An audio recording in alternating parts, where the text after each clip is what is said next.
संतानहीनता से व्यथित महाराज दशरथ ने पुत्र कामेष्टि यज्ञ के द्वारा 4 पुत्रों की प्राप्ति की। रिपुघर जन्मे 4 कुमारा, रघुकुल दीप जगत आधारा। चारों भ्रातों के शुभ नामा, भरत शत्रुघ्न लक्ष्मण रामा। अयोध्या नगरी अपने नए राजा श्री राम के राज्याभिषेक की तैयारियों में आनंदित हो जाती है। तभी नियति अपना रूप दिखाती है।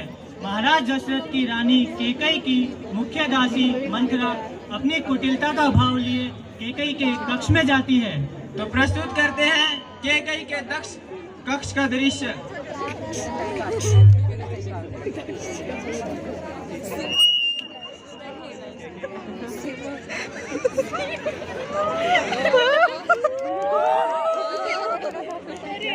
इसका एक वीडियो सीमा है वीडियो हमसे बची ये कितना सही है। एक माइक कभी नहीं होगा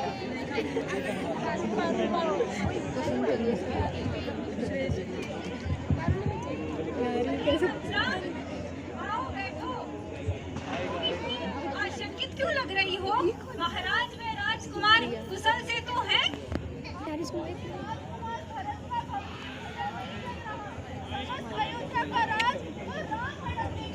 राम ज्येष्ठ है, वही राजा बनेगा, यही सूर्यवंश की रीत है। राजा बनेगा राम और भरत बनेगा उसका दास और तुम दासी। अरे कुटिल बुद्धि, तुम्हारे मन में राम के प्रति ऐसा कुविचार आया कैसे? मेरा राम अपनी जननी कौशल्या से अधिक मुझसे स्नेह रखता है तथा अपने भाइयों को अपने अधिक प्रेम करता है। यही तो तुम्हारी भूल है रानी। वह सब प्रेम राम का दिखावा था, दिखावा।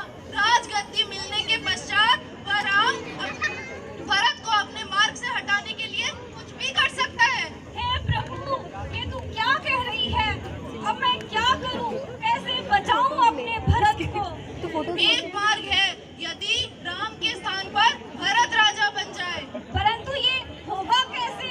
ये होगा, महाराज से कहो तुम उनसे रुष्ट हो जाओ। वीर से वीर पुरुष की वीरता एक कुपित स्त्री के सामने कभी काम नहीं करती। हाँ मंथरा, तुम सत्य कह रही हो। मुझे यही करना चाहिए। हाँ, यही करना चाहिए।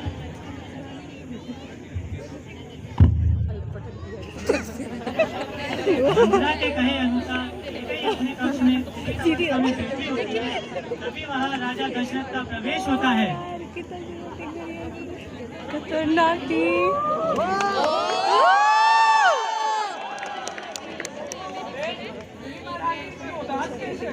आपके साम्राज्य में अब हमारे रुष्ट रहने का ही समय है महाराज। ये क्या कह रही है महारानी? हमारे हो तो इतने अप्रसन्न। बोलो, क्या वर मांगना है? मांगो। पहले आप अपने पुराने वर तो पूर्ण करें महाराज, जो आपने हमें युद्ध के समय दिए थे। हाँ हाँ, वो भी मांगो। मैं तुम्हें वचन देता हूँ, अपने प्राण त्याग कर भी तुम्हारी इच्छा पूरी करूँगा। यदि ऐसा है तो सुनिए हमारी इच्छा। हमारे भरत को राजा बनाया जाए तथा राम को 14 वर्ष का वनवास दिया जाए। ये क्या बोल रही है? ऐसे वचन मत मांगे, मत मांगे। हाँ महाराज, हम चाहते हैं कि राम 14 वर्ष तक तपस्वी के देश में वन में रहे तथा किसी भी नगर में उनका प्रवेश वर्जित हो। ऐसे वचन मत बोलिए। ये वचन हमारे हृदय को एक कठोर वज्र के भांति आघात कर रहा है। ऐसी मनोकामना आपने हमसे वचन लिया महाराज कि आप हमारी इच्छा पूर्ण करेंगे। हे महाराज, अयोध्या की रीति को याद कीजिए। रघुकुल रीति सदा चली आई, प्राण जाए पर वचन न जाए। हे प्रभु, ये कैकेयी ने क्या वचन मांग लिया? अब मैं राम को कैसे बताऊं कि उसका लाचार पिता उसे सिंहासन नहीं बल्कि वनों में दर दर की ठोकरें देना चाहता है।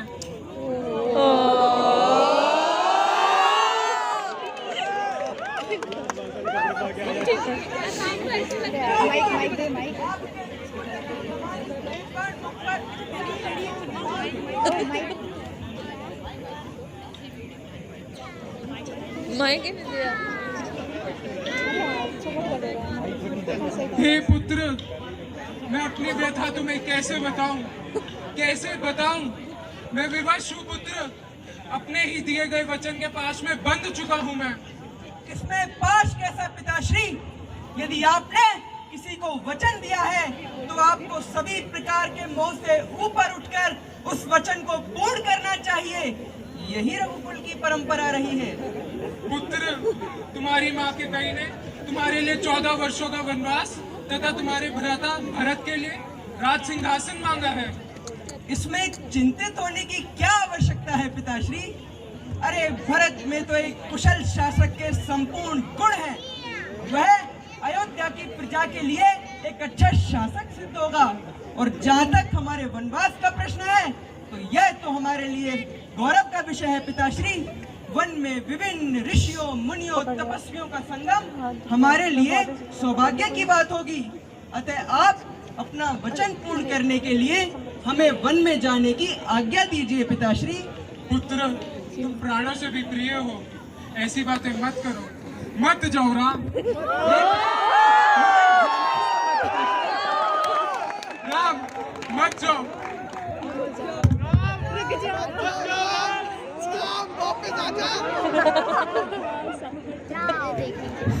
कार्यक्रम के बीच में बाधा डालने के लिए क्षमा चाहता हूँ, लेकिन हमारे बीच आ चुकी हैं आज की chief guest Vandana ma'am, assistant professor nuclear medicine department. तो मैं आपका हार्दिक अभिनंदन, हार्दिक स्वागत करता हूँ।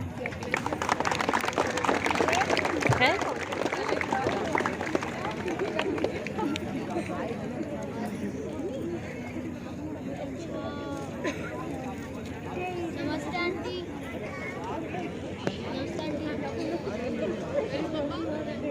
मम्मा अभी नहीं आई, वो यहीं गई होंगी, मुझे नहीं पता। मैं खुद ढूंढ रहा हूँ। अपने पिता को दिए वचन को निभाने के लिए श्री राम अपनी संगिनी सीता और भ्राता लक्ष्मण के साथ वनों में विचरण करते हैं। एक दिन श्री राम अपनी कुटिया में तपस्या कर रहे होते हैं, तभी वहां रावण की बहन शूर्पणखा का प्रवेश होता है।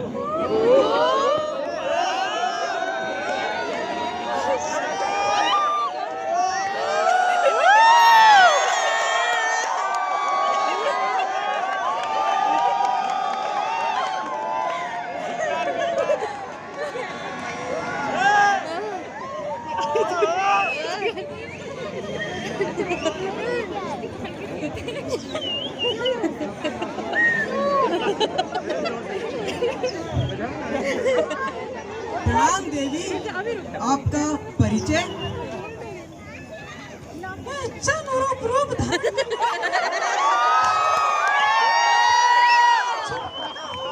महाबली महाराज रावण मेरे भाई हैं। प्रसन्नता हुई आपका परिचय पाकर, परंतु राम की इस कुटिया में इस असुर सुंदरी के आने का क्या कारण है देवी? जब से आपके दर्शन हुए हैं मेरा मन आसक्त हो गया। प्रेम अर्पण करने आई हूँ। खतरनाक। हे देवी, क्या तुम हमारी परीक्षा ले रही हो? नहीं महापुरुष, मैं आत्मसमर्पण करने आई हूँ। अरे देवी, मैं विवाहित हूँ तथा यह मेरी परिणीता धर्मपत्नी सीता है। हमारे वन प्रदेश में एक से अधिक विवाह भी रचा सकते हो महाराज। परंतु देवी, मैं पत्नी व्रता का प्रण ले चुका हूँ तथा अपना वचन नहीं तोड़ सकता।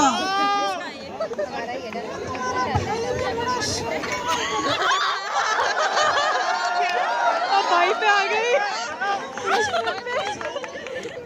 इसके मन की बात मैं कैसे बता सकता हूँ देवी? आप स्वयं ही जाकर पूछ लीजिए।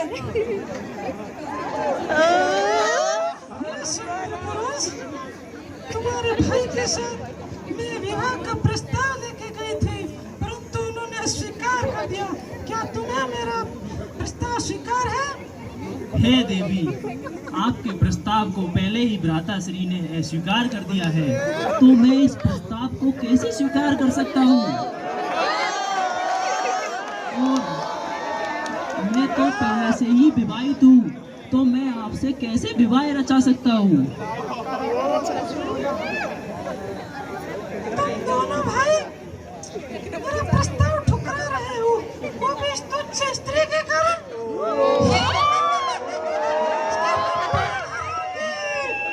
लक्ष्मण!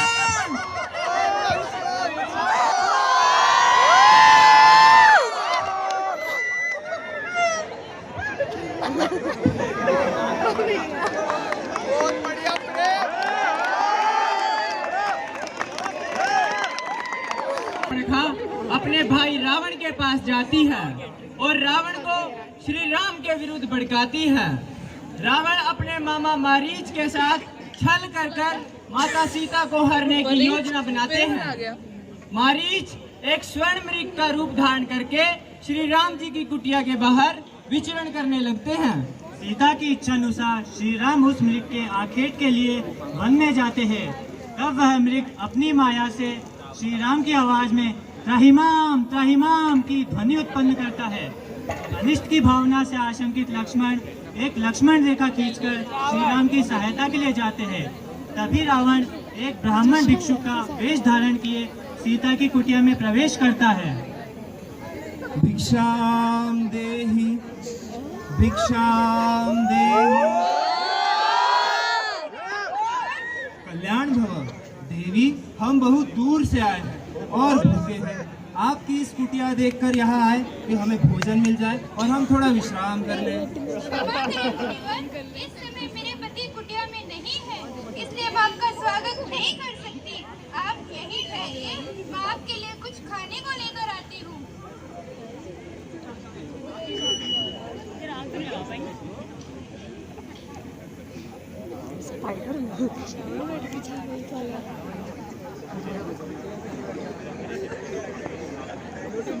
मुनिवर, भोजन लाई हूँ, कृपया स्वीकार कीजिए। ले आओ देवी। मुनिवर, कृपया आपको यहीं पर आना होगा। देवी, हम बहुत थके हुए हैं, आपको जो लाना है यही दीजिए। हे मुनिवर, मैं इस रेखा को पार नहीं कर सकती।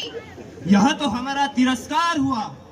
परंतु अब कोई किंतु परंतु नहीं, हम तुम्हारी इस कुटिया से भूखे लौट रहे हैं और हम तुम्हें श्राप देते हैं। रुकिए मुनिवर, रुकिए। कृपया शांत हो जाइए, मैं ही भोजन लेकर आती हूँ। तुम जैसे सुंदर स्त्री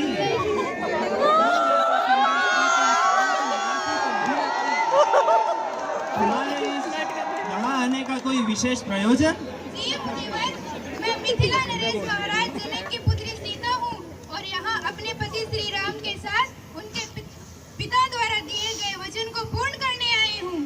तुम जैसे सुंदर स्त्री को उस वनवासी राम की जगह किसी त्रिलोक विजयी की पत्नी होनी चाहिए। ये आप कैसी बातें कर रही हैं मुनिवर?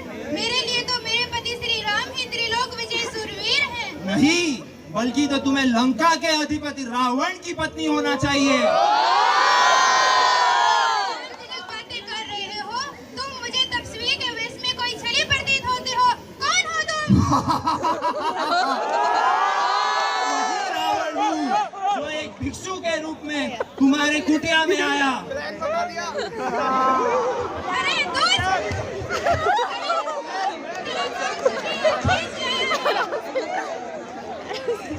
मेरे सो में मुझे अवश्य ढूंढेंगे और तेरा संहार करेंगे।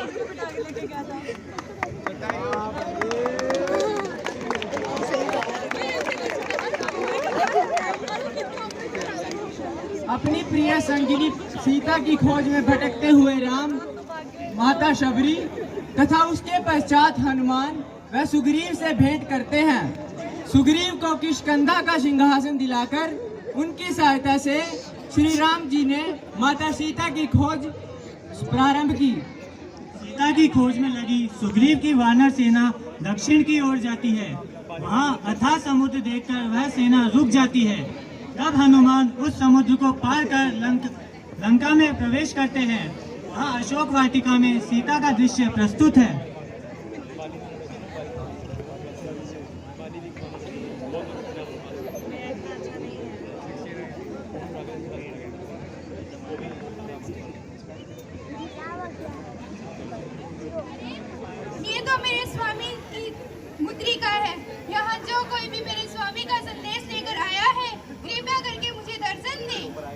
जय श्री राम।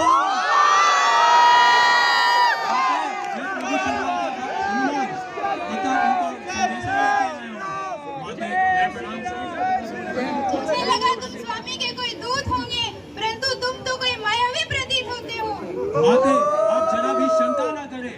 माते, अपना पुत्र समझकर मुझ पर विश्वास करें। माते, यह वही मुद्रिका है जो गंगा किनारे केवट को देने के लिए आपने प्रभु श्री राम को दी थी। माते, प्रभु श्री राम आपके विरह में अत्यंत व्याकुल रहते हैं। अपनी सीता को वे क्यों नहीं सोचते कि मेरा एक एक दिन किस प्रकार बीत रहा होगा। माते, आप ऐसा मत सोचे। यदि प्रभु श्री राम को ज्ञात होता आप लंका में इस अवस्था में हैं, तो अब तक उन्होंने इस लंका का सर्वनाश कर दिया होता माते। परंतु माते, वह तो वन वन भटकते हुए वानर प्रदेश किष्किंधा तक जा पहुंचे तथा महाराज सुग्रीव जी की सहायता से आपकी खोज आरंभ हुई। शस्त्रों वानर पूर्व पश्चिम उत्तर दक्षिण तथा चारों दिशाओं में माते आपकी खोज में लगे हुए हैं। परंतु माते, यह तो मेरा अत्यंत सौभाग्य है कि आपके दर्शन इस वानर को सर्वप्रथम प्राप्त हुए। माते, प्रभु श्री राम आपके विरह में अत्यंत व्याकुल है। जब रघुवीर को पता चलेगा माते आप लंका में सकुशल है, तो उन्हें यहाँ आने में तनिक भी देरी नहीं होगी माते। परंतु वानर इन मायावी असुरों का सामना कैसे कर पाएंगे? यहाँ तो एक से बढ़कर एक महावट है। माते, आप ऐसा मत सोचे।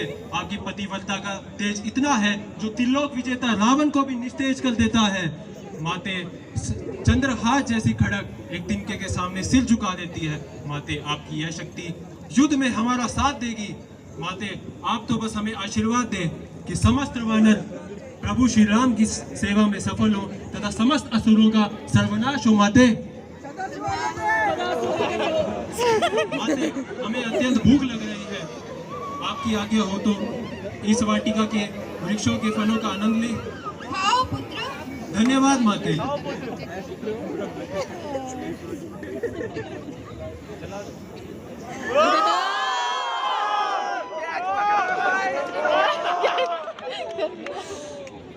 माता सीता से आज्ञा लेकर हनुमान जी ने लंका के सभी सैनिकों मेघनाथ, इंद्रजीत और कई राक्षसों को पराजित कर दिया। इससे पूरी लंका में हाहाकार मच गया। हनुमान के बताए अनुसार श्री राम की वानर सेना ने समुद्र के ऊपर सेतु का निर्माण किया और लंका के द्वार पर हमला जमा लिया। श्री राम की वानर सेना और रावण की असुर सेना के बीच भीषण युद्ध प्रारंभ हुआ, जिसमें रावण के असुर धीरे धीरे करके मारे जाने लगे। रावण फिर अपने भाई कुंभकर्ण को उसकी 6 महीने की नींद से जगाने का प्रबंध करता है।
कौन है वो राम जिस अजय लंका पर उसने आक्रमण करने का दुस्साहस किया है?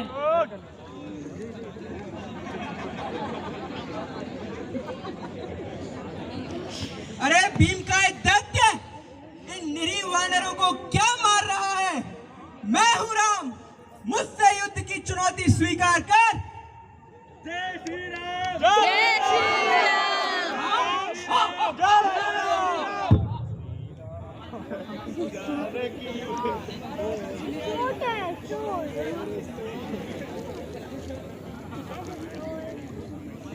मुझे लगता है तुम्हारा अंतिम समय तुम्हें यहाँ खींच लाया है। ले लो मेरा प्रहार, बंद करो।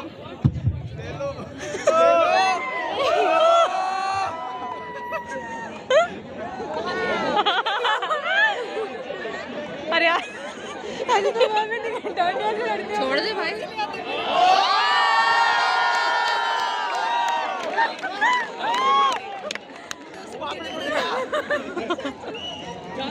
कुंभकर्ण के वध के बाद भगवान श्री राम और रावण स्वयं युद्ध के लिए आते हैं।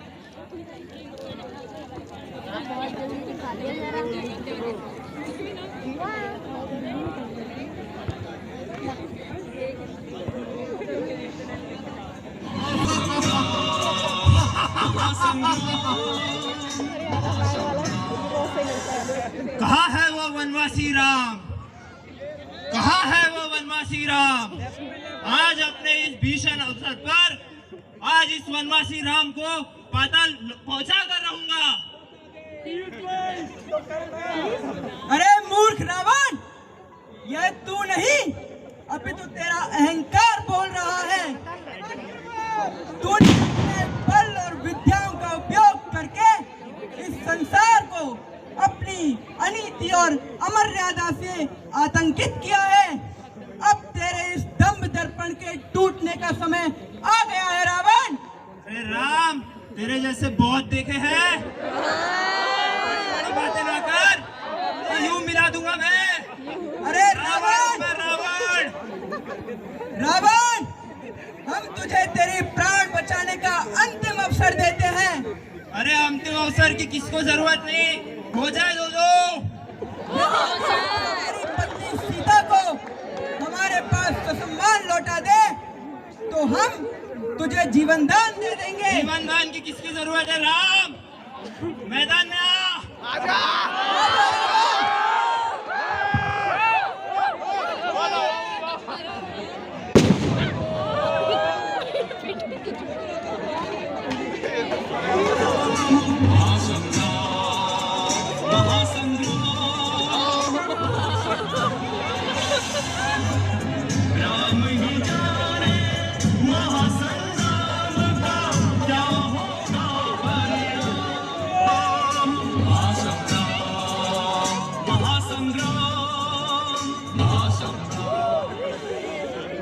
हे प्रभु श्री राम, कपटी पापी दुष्ट रावण का वध स्वीकार नहीं किया जाए।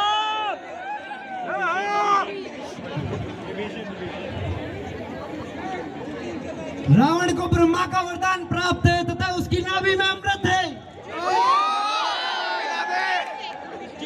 इसकी नाभि पर प्रहार कीजिए और समस्त संसार को इसके पापों से मुक्त कर दीजिए मेरे राम।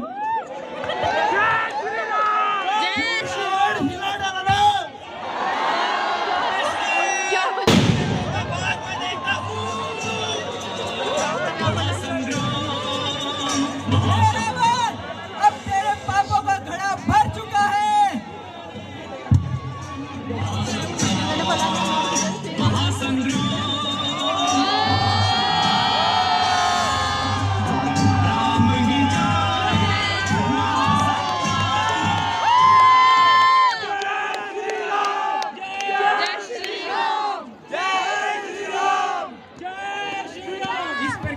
भगवान श्री राम ने रावण का वध किया और सत्य की असत्य पर विजय हुई। जय श्री राम।